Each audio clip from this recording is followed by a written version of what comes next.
আমি দাঁড়িয়ে আছি লোক ও কারুশিল্প ফাউন্ডেশন সোনারগাঁও জাদুঘরে।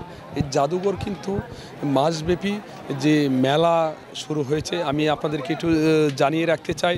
এই লোক ও কারুশিল্প ফাউন্ডেশন কিন্তু আজকের থেকে মাসব্যাপী যে মেলা শুরু হয়েছে, মেলা উপলক্ষে কিন্তু এখানে বিভিন্ন ধরনের স্টল এবং দোকানরা কিন্তু আসলে বিভিন্ন ধরনের হস্তশিল্প নিয়ে কিন্তু তারা বসেছে। প্রায় শতাধিক এখানে দোকান বসেছে, যে এইসব দোকানে কিন্তু হস্তশিল্প সহ ধরনের বিভিন্ন ধরনের নানা পসরা নিয়ে কিন্তু তারা বসছে প্রতিবারের মতো।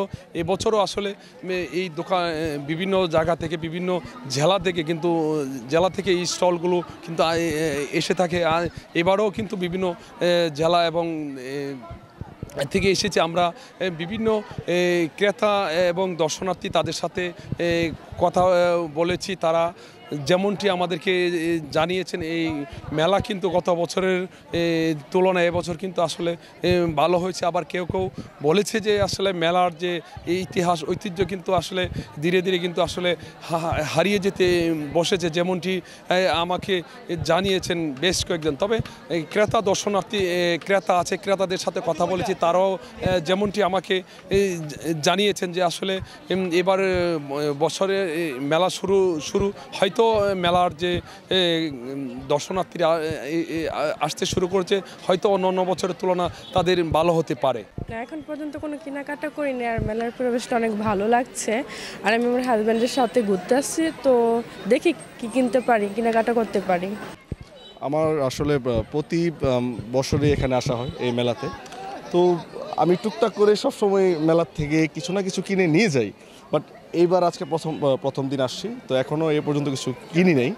বাট আশা করছি আর কি কেনার উদ্দেশ্য আছে আর কি। সারা বাংলাদেশ তথা নারায়ণগঞ্জের একটা ঐতিহ্যবাহী মেলা, ঠিক আছে। এই মেলা আমরা উপভোগ করার জন্য এবং এই মেলা থেকে বিভিন্ন তৈজসপত্র বা ঐতিহাসিক যেই ঐতিহ্যবাহী জিনিসগুলি এগুলি ক্রয় করার জন্য আমরা আসছি। মেলা স্কুল থেকে এসেছি, জিয়ার থেকে, আর মেলার পরিবেশটা অনেক ভালো। আর আমার হচ্ছে এই কাজটা হচ্ছে 25 বছর ধরে, আর আমার এখানে মেলার পরিবেশটা অনেক ভালো লাগে। এজন্য আমি এখানে আসছি, লোকজ কারুশিল্প মেলাতে অংশগ্রহণ করছি। এবারও কি লাভের আশা করছেন? আসলে তো বোঝা যাচ্ছে না, মনে হচ্ছে ভালোই হবে। বাবা ঠাকুর থেকে যাচ্ছি এই মেলার জন্য। মেলা প্রতি বছরে করি, মেলা আমার খুব ভালো লাগে, মেলাও ভালো। তবে এই মেলা চলবে আগামী 16 ফেব্রুয়ারি পর্যন্ত। এই মাসব্যাপী যে লোক কারুশিল্প ফাউন্ডেশন প্রতি বছরের মধ্যে কিন্তু এবারও হয়েছে। এটা কিন্তু 34তম যে মেলা, 34 বছর যাবৎ কিন্তু এই মেলাটা উদযাপিত হচ্ছে। তবে মেলার প্রাঙ্গণে যে পর্যাপ্ত পরিমাণ আইনশৃঙ্খলা বাহিনীর সদস্যরা রয়েছে, ক্রেতা দর্শনার্থীদের নিরাপত্তার স্বার্থে কিন্তু প্রতিটি বিভাগ থেকে আনসার, পুলিশ সহ বিভিন্ন ধরনের আইনশৃঙ্খলা রক্ষাকারী বাহিনীর সদস্যরা কিন্তু মেলায় কিন্তু টহল দিচ্ছে, যেমনটি আমি দেখেছি। এই ছিল আমার কাছে Monirul Alam, global television, Shilpakar foundation, Sonargaon, Narayanganj.